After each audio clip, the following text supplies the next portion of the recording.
खुलुमबाय आं चन्दन मोसाहारि मानास एफां चेनेलाव नोंथांमोनखौ बे समाव बयखौबो बरायबाय आं दिनै बरपेटा जिल्लानि गरटारि ओनसोलनि सासे मैखोम अमा फार्म खालामगिरि बिथां दालिम बर' आं बिथांजों बे समाव दान्दिसे सम मोगा-मोगि लागोन दा नोंथांमोना दिनै नैबे भिडिअखौ नायनायनि गेजेरजों नोंथांमोना गावखौनो आसरित सानगोन जे नंमारगौना नंमारा नोंथांमोना गावखौनो हथात नायनानै सोमोहाबनाय मोनसे संखिहाबनाय नोंथांमोना जानोबो हागौ जायनि जाहोनाव बिथां दालिम बर' बिथाङा सासे सार्भिस मावनाय सुबुं हिसाबैबो बिथाङा नैबे समाव बिथाङा ओनसोलावनो सासे अमा फार्म खालामगिरि महरै बिथाङा गोबां नामजादा जाबाय आरो बिथाङा दासिमहालागै बिथांनिफ्राय मिथिनो मोननाय बायदिब्ला बिथाङा गोबां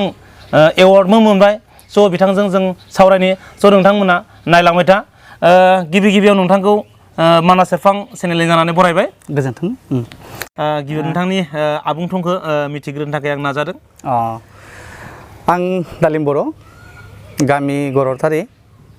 लासो गरटारि आंनि मबाइल नाम्बारा जाबाय 936573669 दासिम नोंथाङा जे मा मावनानै दं एसे फोरमायबा मोजां जायो आदसा आं दा निजेखौनो एज ए फार्मार हिसाबैसो सिनायथि होनो बेसे मोजां मोनो आंहा पिग फार्म मोनसे दङ अमानि फार्म लोगोसे आं उन्दै साख्रि मोनसे मावो सेन्ट्रेल गभर्नमेन्टनि ब्रान्च पस्ट अफिसनि पस्टमास्टार जोंनि गामिनि गरटारि आदसा नोंथाङा जेब्ला गोनांथि जायो बे समाव नोंथाङा नायगिरि बिथांमोनखौ मदद खालामनायनि खाबु होगोन ना नोंथाङा आङो ससियेल वर्क मावनानै मोजां मोनो सोरबा जुदि गोदानै अमा फार्म खुलिदोंबा नङाबा माबा मिथिनो गोनां दङब्ला माबा अमानि बेमार मा इन्जेक्सन माबायदि मा मावनांगौ बेखौ जुदि सोरबा मिथिनो लुबैयोबा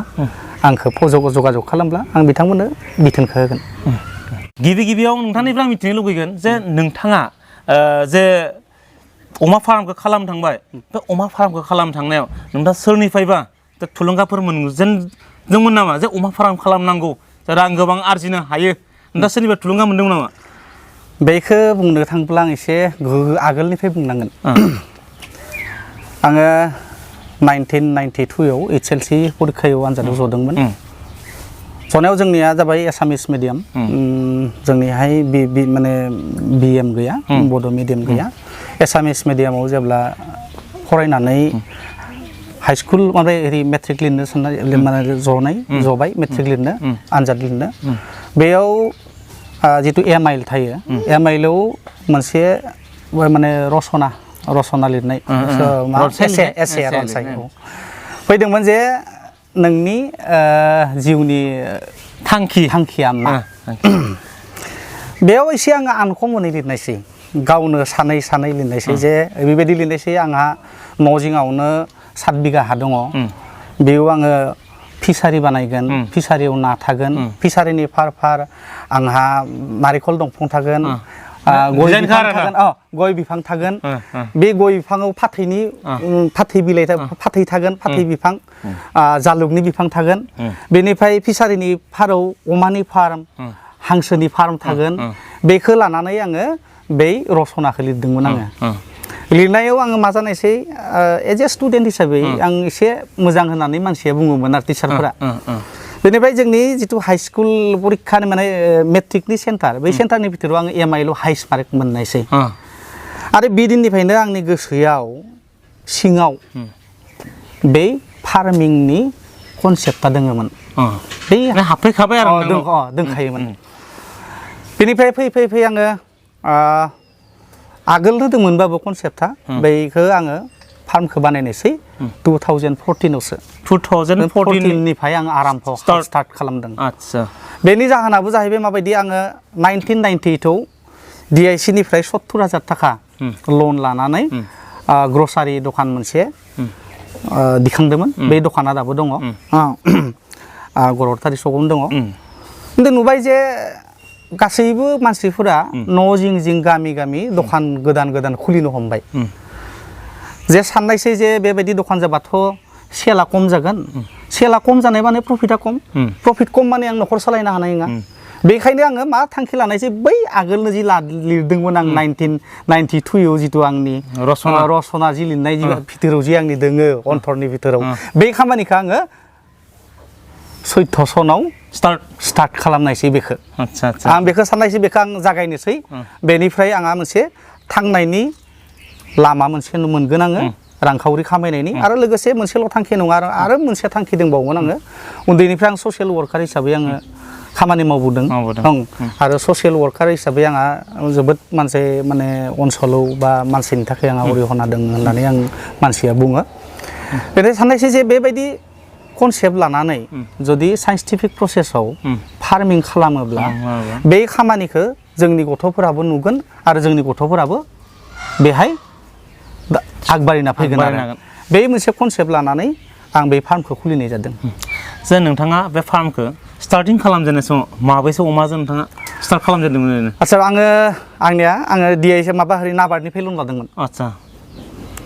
बेंकआबो मोजांमोन आंनि लोगोआव रिलेसना मेनेजारा बुंनायसै बले आं मेनेजारखौ बुंबाय सार आङो ओरै मोनसे फार्म खुलिनो नागिरो साइन्टिफिक प्रसेसै आं मोनसे स्किम लाबोनो नागिरदों नाबार्डनि नोंथाङा आंखौ हेल्प खालामगोन ना खालामा बिथाङा मिनि खुसि होनबाय लाबो नोंथांखौ हेल्प खालामगोन आं 4.5 लाख थाखानि आङो नाबार्डनि मोनसे स्किमजों लन लानायसै इयो 2013आवनो लास्ट टाइमाव जादों आरो बेनिफ्राय आङो 2013नि लास्ट टाइम अक्ट'बर कि नभेम्बराव आङो फार्म खानायखौ आराम्भ खालामदों बेनिफ्राय 14निफ्राय आं अमा फिसा सोनायसै आरो अमा लाबोनायसै बहुत नागिर आङो एग्रिकालसार इउनिभारसिटि गुवाहाटी आरो बिजयनगराव मोनसे गिदिर फार्म दङ बेनिफ्राय टटेल एग्रिकालसार इउनिभारसिटिनिफ्राय आं 10टा अमा लानायसै अमा फिसा बेनिफ्राय हरिनिफ्राय बिजयनगरनिफ्राय 10टा लाबोनायसै थारमाने बेबायदि जानायसै आङो 20टा स्किमा जादों 20टा अमा बुन्दि फिसा आरो इनि एगेन्स्टे 4 अमा बुन्दा जेब्ला 2014 सनाव आंहानो मा जानायसै बै सइन पेपार नांनायसै फार्माव बेरामा नांनायसै आं भेक्सिन खालामदोंमोन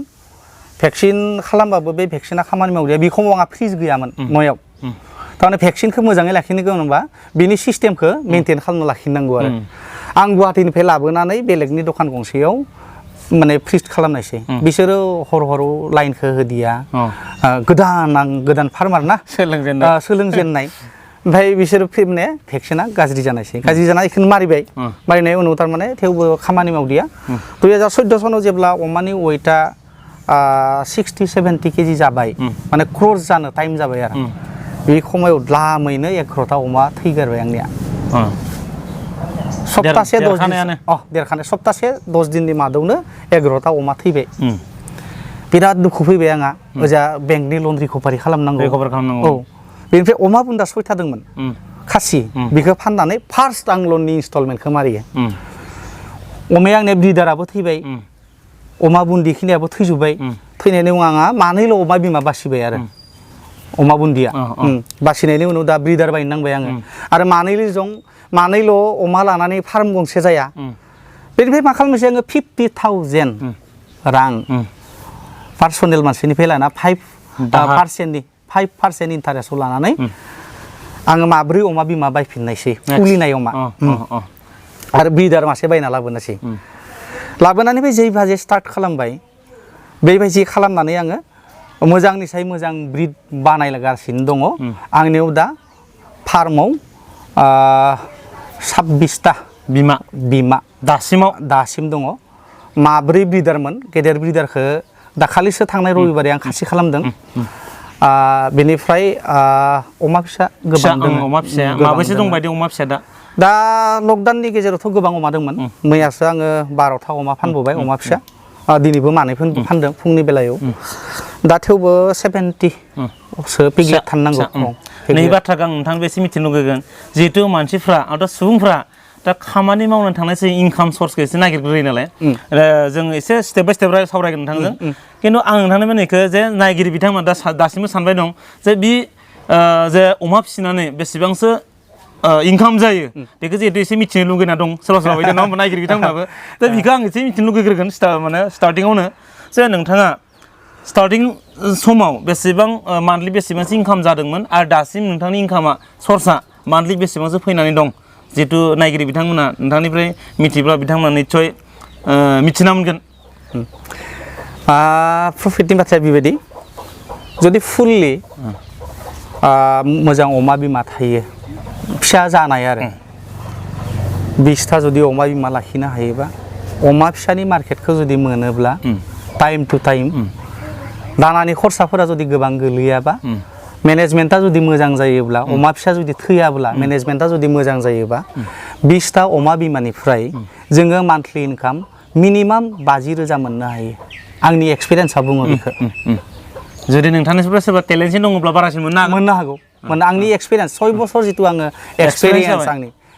6 बोसोरनि जितु एक्सपिरियेन्स बिनिफ्राय आङो 20टा अमा बिमाजों बे बिमानिफ्राय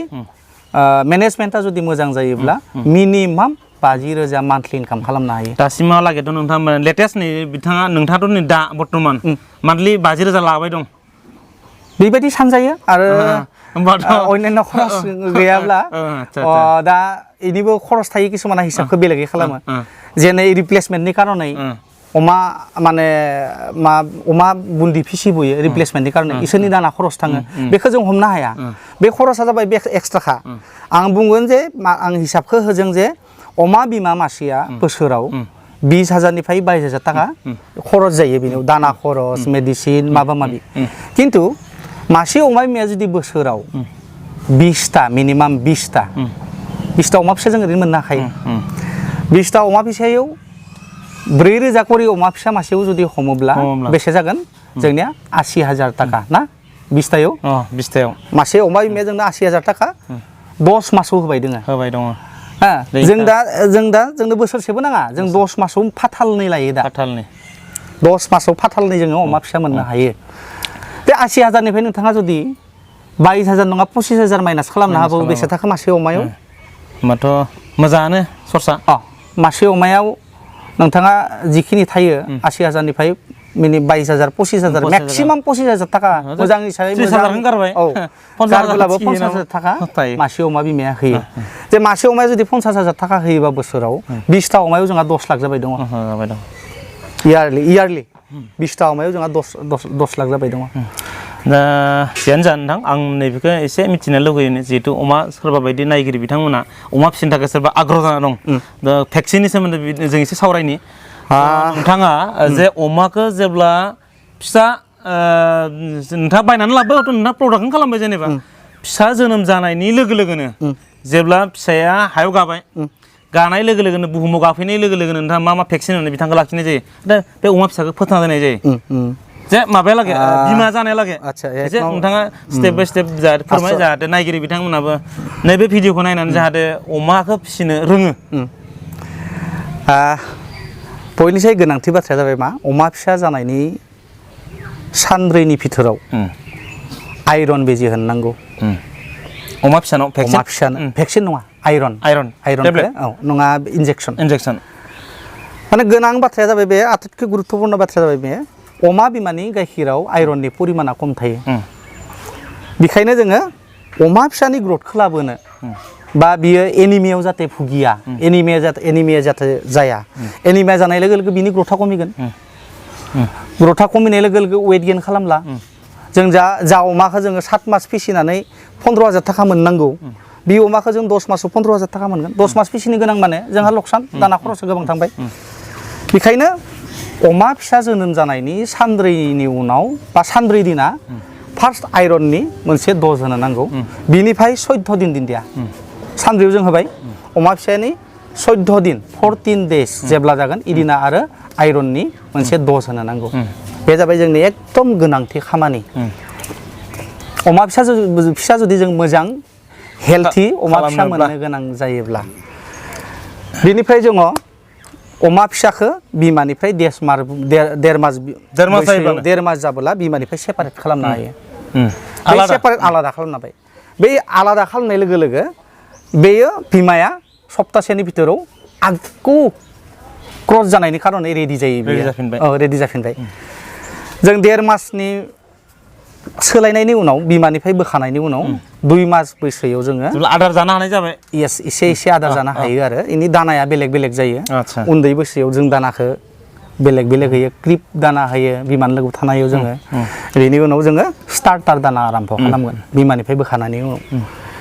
जे बिमानिफ्राय बोखानायनि उनाव जोंहा मोननै खामानि थायो भेक्सिनेसन खालामनाय भेक्सिना खदाय सिडिउल जानो नांगौ आरो जुदि भेक्सिना जुदि सिडिउल जायाबा आं जि फार्स्ट बारावनो जि प्रब्लेम मोन्दोंमोन स्वाइन फेभारा जोंनिया दा इण्डियानि स्वाइन फेभारखौ बुङो जोङो क्लासिकेल स्वाइन फेभार CSF होनो जिथु इण्डियानि जोंहा स्वाइन फेभार बेनिफ्राय स्वाइन फेभारनि भेक्सिनखौ मारिनायनि 15 दिन उनाव जोङो FMD नि भेक्सिनखौ मारिनांगौ फुड एन्ड माउथ डिजिज जिथु सबका खुगायाव जाब्ला बि जानो हाया जागोन आदार जानो हाया जागोन आथिङाव जाब्ला बि लेंग्रा जागोन खरा जागोन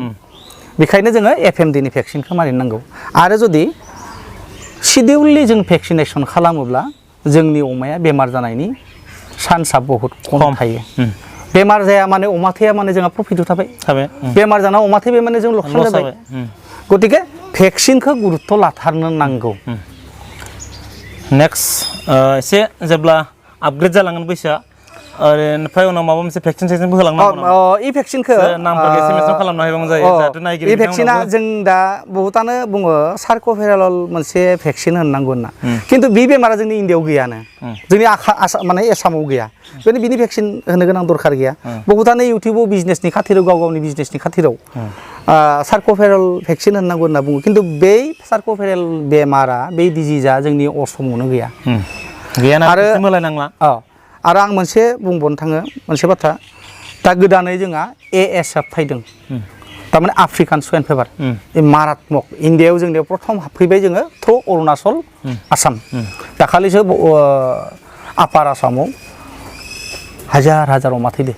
ASF नि थाखाय गतिके आं बेखौ बुंनांगोन जे जिबिलाक फार्मार दङ फार्मारफोरा बाय'सिकिउरिटिखौ मोजाङै लाखिनांगौ गरालखौ बेमार जायैनि थाखाय गरालखौ पटासदो नङाबा ब्लिचिं पाउडार नङाबा जि सुग्रा सदाय मानसि जाग्रा नङा पटास जि सुग्रा जाया बेखौ स्प्रे खालामनांगौ आरो गरालनि भितराव बेखौ मोनजाफ्लाङो अमाया एख' जेबो जाया बेनिफ्राय बाय'सिकिउरिटिखौ लाखिथारनांगौ अमानि फार्मखौ मोजाङै लाखिनो खारनै बेयाव माने जों सांग्रां जानो नांगौ आरो अमा फार्मारफोरा दा बेनिफ्राय नोंथाङा जेब्ला एसे देरलांबावबाय देरलांनायनि उनाव बेखौ 6 मान्थनि उनाव आरो बै भेक्सिननि सिडिउलखौ आरो माने एप्लाइ खालामफिननांगोन बेलेग नङा स्वाइन फेभार आरो FMD 6 मासनि उन थारमाने होबाय थानांगोन बिसोर बेनि उनाव जे नोंथाङा जे बे मासे अमाखौ नोंथाङा बिमा महरै खालामनो थांबाय दं बेवहाय ओरैनो मा भेक्सिन होनानै बिमा महरै फिसा होनोनायालागे भेक्सिना बि मोननैयानो थायो बेखिनियानो स्वाइन फेभार आरो FMD ओमफ्राय बेलेग भेक्सिन थाया मा सिजन होनांगौ बेखौ जेब्ला मा होनना बुङो गाभिन जानाय टाइमाव फुल्लि गाभिन जाबा बेखौ जों होआ 1 मास 2 मास गाभिनालासै जों बाहायो भेक्सिनखौ खिन्थु जेब्ला मान्थलिफोर होनांगौ नामा नाङा 6 मासनि उनाव रिपिट खालामनांगौ 6 मासनि उनाव रिपिट खालामनांगौ आरो खेबसे होबानो 6 मास थायो आरो बे प्रटेक्सन होयो बेनि उनाव 6 मासनि उनाव आरो खेबसे 6 मासनि भितराव भेक्सिनखौ खालामनांगौ आरो प्रटेक्सननि थाखाय ओमफ्राय जोंहाथ' जोब धोनहोनाय लोगो लोगो नों फिसाफोराव माबा एखेयानो थाहैबाय फिसा जानाय लोगो लोगो आयरननि बेजि मारिनांबाय सानब्रैयाव 14 दिनाव आयरननि बेजि मारिनांबाय बिजि मारनाय लोगो लोगो मा जायो अमाया देरखाङो साइस्थ' जायो मोजां जायो आरो बियो साउन्ड जायो आरो पुरा मोजां जायो ओरैनो दा जिहेतु नायगिरि बिथांमोना नायनानै जिहेतु सोलोंनांगोन नालाय दा इनकामखौ एसे सोंबावनोसै नोंथांनाव कारना जाहैबाय मासे अमाया जन्म जाजेननायनिफ्राय लानानै जे फानजानायालागे बेसेबांसोनि आदार जायो दा आदारा जाबाय जों कमार्शियेल फिड व्यवहार खालामो कमार्शियेल फिडनि हरिया दामा आलादा आरो जोंनि लकेल फिडनि कस्टआ आलादा जायो दा नोंथाङा जुदि लकेल फिड जाहोनो हायोबा जिबिलाक फेटेनार्स जिबिलाकखौ जों बेदरनि कारने खालामो लकेल फिडनि भितराव नोंथाङा बहुत बुस्थु होजायो मेथ'खाबो होजागोन गारनानै हानानै मेथ'खा होबाबो बेखौबो जायो बेनिफ्राय जोंहा थास'खौ दाननानै मोजाङै रुबाय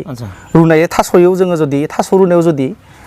थालिसे थास' रुबाय जोङो इयाव 4 केजि 5 केजि आवला माइरं जुदि होनानै मोजाङै मिक्स खालामनानै दोलो दोलो बेखौ जुदि अमानो जाहोयोबा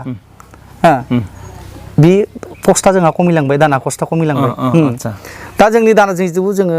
आं जितु फार्माव दाना जाहोगासिनो दङ दायो समाव आंनिया दाना सेरसेयाव 25 थाखा 24 थाखा गोलैबाय दङ आं निजेनो मिक्स खालामो दानाखौ रेडिमेड दाना जाहोआ रेडिमेड दानानि सायाव आंहा बिश्वास गैया आं निजेनो जुखाम बायो माखय बेनिफ्राय ब्रान्ड थाबाय बेनिफ्राय राइस पलिश थाबाय मिनारेल मिक्सार थाबाय बेहाय संख्रि सेरसे थाबाय 1 कुइन्टल दे 1 कुइन्टल दानानि मिश्रणखौ होनदों आं संख्रि थाबाय बेनि लोगोयाव बादामनि खलि হয় बादामनि थाव जि दिहुनो बेनि साइतु साबा खयला बेयाव 40% प्रटिन थायो बेनिफ्राय सया मिल होनो सयाबिन जे तयार खालामो जों जि मानसिया जायो बिनि गेद्रा गुद्रा बे सया मिल होनो बेयाव 40 निफ्राय 45% पर्यन्त प्रटिन थायो गतिके बेदर जानो गोनांबा जोंनो प्रटिन जाहोनांगोन जोङो प्रटिन जाहोनांगोन होमबानिया अमानि ग्रौथा जायो आरो खमसे खम नोंथाङा जोंनि बे जिथु जात हेमसियार बेयाव नोंथाङा 7 मास मोजाङै दाना जाहोब्ला मिनिमाम 15,000 मोननो हायो मिनिमाम 15,000 मोननो हायो आरो जिमान जेसेबां खरसानो थाङाथों नोंथाङा मासे अमानिफ्राय 5,000 लाब थाथारगोन मिनिमाम मासे अमानि 5,000 लाब थाथारगोन आरो बेसेबांसो केजि जायो नोंथांनि दा बे अमाया बेथ' 7 मासाव 100 क्रस खालामगोन 100 लाइभ वेट हेमसियार होमबाथ' नोंथांनि सर्सआ गाज्रि नङा नोंथाङाथ' इनकाम सर्सनि बाथ्राखौ बुंदों दा कमार्शियेल लाइनाव थांब्ला जोङो बेनिफिटखौ मासे अमानिफ्राय गोबां बिस्रायनो हाया जोङो क्वान्टिटिखौ बारायनांगोन संख्याखौ बुरजा बारायनांगोन जों जुदि माबा अमाखौ फिसिनाय बाथ्राखौ सानालासिनो लासै लासै जुदि 100टा अमा बेदरनि खारनै जुदि मार्केटाव बोसोराव दिहुनना हरनो हायोबा 100थाव जों 5 लाख फैबाय दोङो 5 लाख फैबाय दं बे जों बायसे गामियाव थानाय जों मानसि एसे खेथि बाथिबो थाखायो थायोब्ला जोंनि खारनै बोसोराव जुदि 100टा अमा बेदरनि खारनै दिहुननो हायोबा 5 लाख थाखाया जोंनि खारनै बहुत लाब नोंथाङा बेलेगाव थांनो गोनां खरस गैलिया अफिसाव थांनायनि खरस गैलिया साखरि मावब्ला जेब्ला न' भारा खालामना थानो गोनां बाथ्रा गैलिया इनि खरस गैलिया जों न'आवनो थाबाय न'आवनो जाबाय बेखिनिया जोंनिया साफिसियेन्ट दासिमथ' नोंथाङा जितु अमाखौ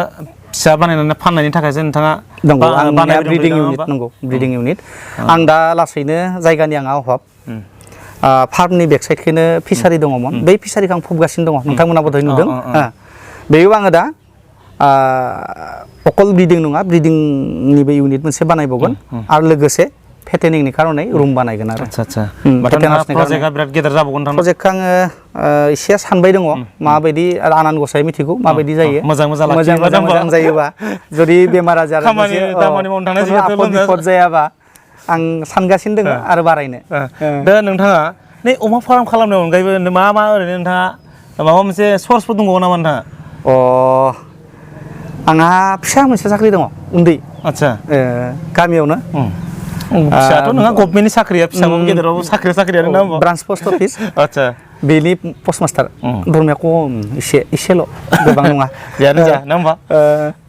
आरो नोंथांनि फेमिलियाव सोरबाफोर मिसेसआ एलपिआव मावो हेड मिस्ट्रेस एलपिआव जोंनियाव गामियावनो होमबाथ' नोंथांना खोब सर्सआ मोजाङानो नङा होमबा दोङो दा एसे सोलिना दङ फेमिलिया साबेसे नोंथांना आंहा फेमिलिया आइ दङ लोगोयाव बेनिफ्राय मिसेस हौवासा गथ' सानै आरो नानि सासे दङ फरायनाया सासेया डिग्रि बेनिफ्राय सासेया बिएससि फरायबाय दङ मेथ्सआव मेजर ओमफ्राय नानि फिसाया क्लास 7 बेखिनियानो गोजोननाय थाबाय नोंथाङा जितु नोंथांनि जितु एसे फेमिलिनि सोमोन्दै बुंबाय नङा होमबा दा जियानो जा आं नोंथांनिफ्राय नैखेसो एसे मिथिबावनो लुगैगोन जे नोंथाङा दिनैसिम एसेबां खस्थ' खालामनानै फार्मखौ एसे लाबोबाय दं माबायदि जेंनाजों नोंथाङा मोगा मोगि जानो गोनां बै जागायजेननायनिफ्राय दिनैसिमहालागै बोरै लाबोबाय नोंथाङा एसेबां गोलाव समखौ फार्मखौ 1 नम्बर बाथ्राया जाबाय गोसो नांगोन गोसोआ एसे दाद जानांगोन नामा दाद जानांगोन इस्सा थानांगोन प्रबल इस्सा सक्ति थानांगोन आं मेङा आं बाया बेबायदि गोसोनि जानांगोन बेबायदि गोसोनि जायोब्ला जिमान बारहुंखा फैयाथो नोंथांखौ लोरायनो हाया हालायनो हागोन सेफायनो हाया गोसोखौ दाद खालामना दिनैसिमबो जेब्ला आंहा इन्टारेस्टआ थानांगोन प्रबल इन्टारेस्ट थानांगोन आरो बिराद गोनांनिसाय गोनां इन्टारेस्ट थानांगोन होमबानिया जिमान बारहुंखा फैयाथों नोंथांखौ एसे देमग्लाय होनो हागोन खिन्थु सेफायनो हाया सिदा जाफिनगोन नोंथाङा बेबायदि थांखिजों फैबाय थादों आरो नोंथाङा साक्सेसफुल नङा होमबा आं दिनै फिसाय साक्सेस जादों साक्सेस आरो गोजौ थांबावनो गोदोरै एसे ओंखायनो ट्राइ खालामबाय दङ जिहेतु गोजौ थांनाय आसा खालामो हागोन थांनो हागोन होननानै आंहा साननाय दङ बेनो आरो नोंथाङा दिनैसिम बे गोलाव सम रानिं नोंथाङा बे जितु फार्मिंखौ लाबोबाय दं बे हिसाबै नोंथाङा आसाम सरकारफोरनिफ्रायनो जा बहानि मानिफ्रायबाफोर नोंथाङा थुलुंगाखां बान्था हिसाबै मोनसे मोनबाय नामा ओरैनो आङो 2019आव आसाम गभर्नमेन्टनि मोनसे एवार्ड मोनदों डिस्ट्रिक्ट बरपेटा जिल्लानि बेस्ट फार्मार हिसाबै बेस्ट फार्मार बेयाव गुवाहाटीयाव खानापारानि जितु एग्रिकालसार इउनिभारसिटिनि जितु फिल्ड दङ बेयाव मोनसे मेला जादोंमोन बे मेलायाव आंनो बान्थाखौ होदों आरो आं नैबे समाव जे लास्टलि जितु समबो जाबाय नङा होमबा बे हिसाबै नोंथांनाव फिसा सोंलु आरो नोंथांनिफ्राय मिथिनो लुगैबावगोन जे नोंथाङा जे गोलाव सम जितु फार्मिं खालामनानै दा दैदेनबोनानै गोबां एक्सपिरियेन्स जाबाय अभिगता जाबाय नङा होमबा बोरै मा खालामनानै नोंथाङा रोंजोब्बाय जे नोंथांनाव बे समाव बे भिडिअखौ नायनायनि जोहै गोबां सोंलु नोंथांनाव फैगोन जितु नोंथांनि बे जानबुं नाम्बारखौ जितु जानबुं नोंथांनि नाम्बारखौ बेयाव होनाय जागोन स्क्रिनाव जिहेतु माखासे सुजुग सुबिदाखौ आबुं खालामनो थाखाय नङा होमबा खायसे सोलोंनो लुगैनायफोरखौ मिथिनो थाखाय नोंथाङा सोंहरनो थाखाय जे नोंथांनाव जुदि सोंहरोब्ला नोंथाङा निश्चय हेल्प खालामगोन ना बिथांमोन खालामो आरो दिनै आं बे बाथ्राखौ बुंनो थांनि आंनिफ्राय बहुद सेंग्रा गथ'आनो हेल्प बिहरो माबायदि बेमार जादों मा जाहोनांगोन मा जाहोनाङा आरो आंनि जिनि खाथि खालानि फार्मफोराव माबा मोनसे अमा डेलिभारिनि खेथ्रआव माबा प्रब्लेम जायोब्लाबो आं हरनि 12टाव थांनाबाबो बे खामानिखौ डेलिभारिखौ खालामना होयो आरो बे सुनांगौ जायोमोन नोंथाङा सुयो नामा गासैबो आंनो रोंखाजोब्बाय ना एकदम गासैबो होमबा गोबां नायगिरि बिथांमोना जुदि अमा फिसिनो गोसो दङब्लाबो आदैनिफ्राय मदद लानो हागोन मदद जुदि नायगिरोबा आं हरगोन नोंथाङा एकदम होयो नङाबा एसे नायगिरि बिथांमोना निश्चय गोसोआव दुखु मोननाय थागोन ना होमबा नेक्स्ट जे नोंथाङा नैबे समाव जिहेतु जोंनि गोबां सेंग्रा सिख्लाफ्रानो गावखौनो बेखार होना लायो दिल्ली मुम्बाइ गुजरात थांनानै गोबां सोरबा बायदिया बेल खुलिना बुजायो सोरबा माबा मोनसे बिराद मोनसे सैया खालामजायो गोबां दुखु खस्थ' सहायनो गोनां जायो बिमा बिफाखौ दोननानै गुबुन जायगायाव थांनो बिसि फिसाय गारनानै गुबुन थांनो गोनां जायो नङा होमबा जों निस्सय नोंथांमोना नैबे बिथांमोननो माबा मोनसे नोंथांनि बुंहरनायनि गेजेरजों बिथांमोना सोलायनो हायो नामा आरो सोलायनो जानो हायो नामा बे समाव नोंथाङा माबा मोनसे बोसोनफोर होनो सानो नामा आंनि मेगनजों नायनो थांबा बेकार सोदोबा बेकारसो কোনো মিনিং गैया बेकार सोदोबनि কোনো मिनिं गैया आथिखालाव फरायबानो जि मानसिया एडुकेटेड जानाय लोगो लोगो जे सरकारि साकरि मोनसे नांगोन बे नङा सरकारि साकरि नङाला बेसोबो जों जाना थानो हायो मोजाङै आबुं सुबुं जानानै जों जाना थांनो हायो संसाराव जाना थानो हायो आंहा बे कनसेप्टआ आंनिया गोरानिसाय गोरा जाबोबाय दोङो राबोबाय दोङो 6 बोसोर फार्मिंनि पिक फार्मिंनि जितु एक्सपिरियेन्स बे कनसेप्टआ आंनिया गोरा जाबोबाय दोङो राबोबाय दोङो सरकारा इमान साकरि सृष्टि खालामनो हाया सम्भब नङा बियो साकरिनि बारग' जोङो बिभिन्न फार्मिं सेक्टर दङ पिग फार्मिं दङ डायरी दङ पल्ट्रि दङ डाकारि दङ गटारि दङ इमान मोनसे बृहत मस्त गेदेर मोनसे लाइन दं एग्रिकालचार सेक्टराव बिखेखै एग्रिकालचार सेक्टराव जों नुनो मोनदों नोंथांमोननि इउटिउबार बा बिभिन्न चेनेलाव दाखालिसो मा मुसाहारिमोन 40 लाख थाखानि गारि बायदों थालिर फाननानै थालिर फाननानै 40 लाख थाखानि गारि बायदों साख्रि मावनो हायाखै मनज बसुमतारी आदा तेजपुरनि 10 बोसोर सिनियर स्टेट बेंकनि सिनियर मेनेजारखौ गारना फैनानै पिग फार्मिं खालामफैदो जायनि मान्थलि इनकामा बथै 10-12 लाख थाखा मान्थलि निकुन्ज बर' होननाय तेजपुराव दङ तेजपुरनिनो गथ' मास्टार गाव हिन्जावाबो मास्टारनि बिफायाबो मास्टार बिमायाबो अंगनबादिनि मास्टारनि पिग फार्मिं मान्थलि 60 निफ्राय 70,000 खामायगासिनो दं फार्मिंदो मान्थलि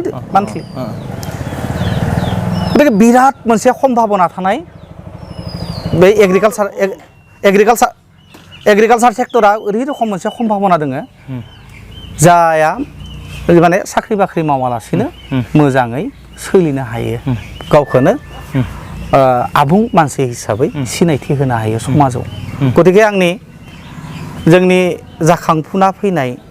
सेंग्रा सिख्लानि प्रति आंनि खावलायनाया बेनो गुरै खावलायनाया बेनो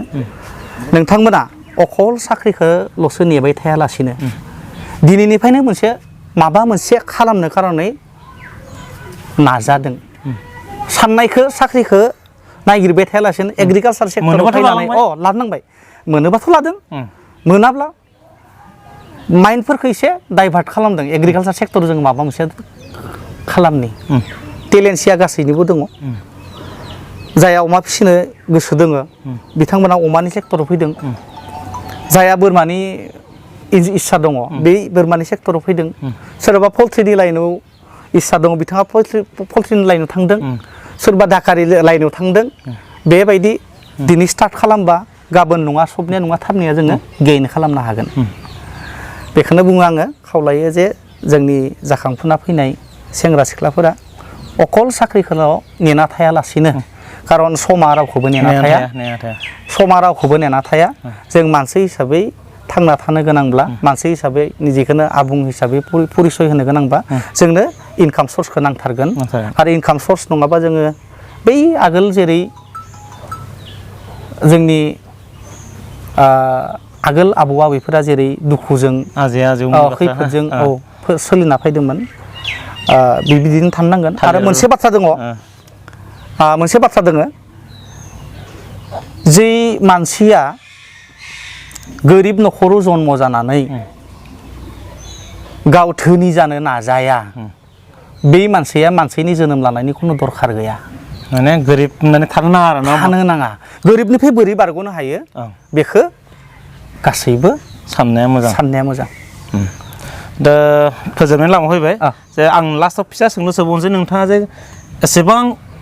नोंथांनि वाइफआ नोंथाङा साख्रि मावो गभर्नमेन्ट जब मावो नोंथाङा बे फार्मखौ सालायनायाव उसुबिदा जाया नामा बोरै सालायनो नोंथाङा आंहा जेब्ला असुबिदा मोनाखै आं दासिम फुंनि समाव आं 3 घन्टा फार्माव टाइम होयो बेनिफ्राय 10टा बाजियाव आं डिउटियाव थाङो जिहेतु आंहा गामियावनो डिउटिया सम नाङा थांनायनि कारनै सगावनो नालाय बेनिफ्राय जोंनिया जाबाय जिहेतु ब्रान्च पस्ट अफिस जोंनि डिउटि आवारा खम 5 आवारल' 5 आवारनि गेजेराव जोंहा हमनाय आरो खिन्थु जोङो स्पिडै खामानिखौ मावनानै 3 आवार्सआव अफिसखौ क्लस खालामना फैनानै आरो नांफैफिनबाय फार्माव ओंखामा जाफैबाय दसे जिरायबाय बिनि उनाव बेलासे आरो 3 घन्टा होलायबाय मोनाबिलि समाव खामानिया सेस बानायबाय दुगैबाय आरामसे जिरायना थाबाय न'आव नोंथांनि बायदिबा फार्मिंआसो नोंथांनि साख्रि खिन्थु नोंथांनि बायदिबा डिउटिया बुंनो थाङोबा ना होमबा नोंथांनि फार्मिंआसो साख्रि खिन्थु बे जितु नोंथांनि गभर्नमेन्ट साख्रिया माने पार्ट टाइम मोनसे मावनाय रखम पार्ट टाइमानो थारमाने जोंनिया जाबाय जोंनि ब्रान्च पस्ट अफिसथ' जोङो जाबाय GDS ग्रामीण डाक सेवा होनो जों खामानिया पार्मानेन्ट खिन्थु साख्रिया पार्मानेन्ट नङा जोंहा कोनो हेरि गैया आपनार कि सार्भिस बुक गैया जोंहा कोनो पेन्सन गैया लामसाम माबा होयो आरो जोंनो पेन्सन गैया नालाय एसे उसुबिदा जायो